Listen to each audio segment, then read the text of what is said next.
This story happened when I was in the ninth grade. I was going home after being at my friend's apartment. He's one of my good friends, so I often visited him. It was about 9 p.m. at night.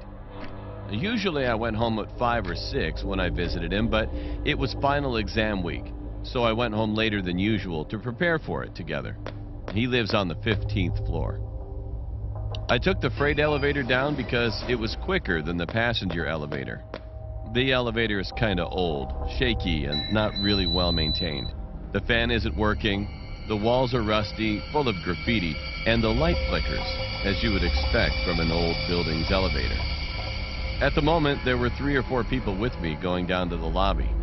The elevator went down normally.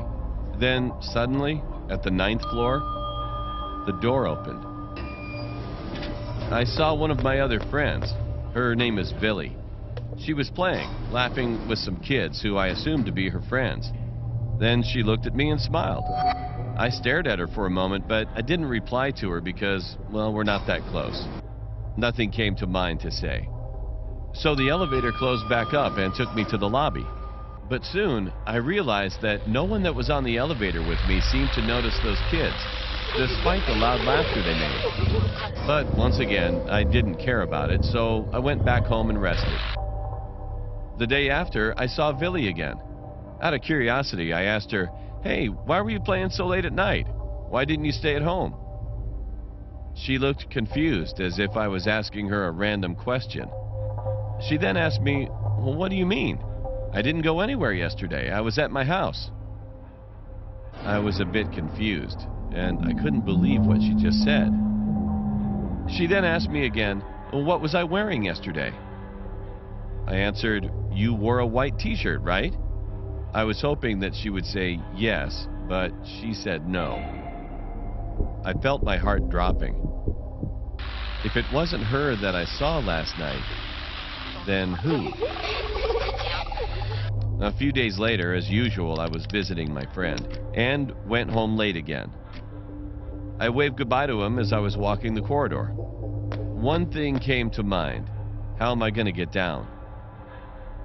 Remembering those elevator things, I took the stairs. Well, I guess it wasn't a really good decision, but at least better than that scary elevator. I walked down the dark stairwell. Once in a while, I looked at the open part, and this time, I saw a shadow figure looking out from the balcony across. It seemed normal to me, probably a person looking down, so I kept on walking.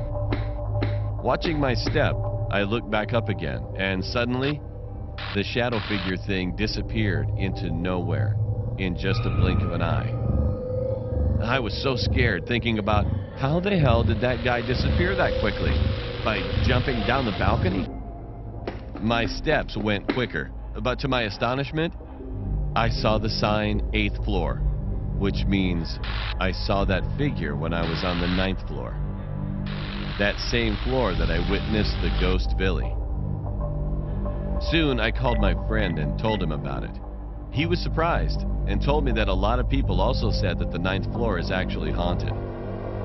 There was once a guy that died there, but was found rotting in his apartment room 3 days later.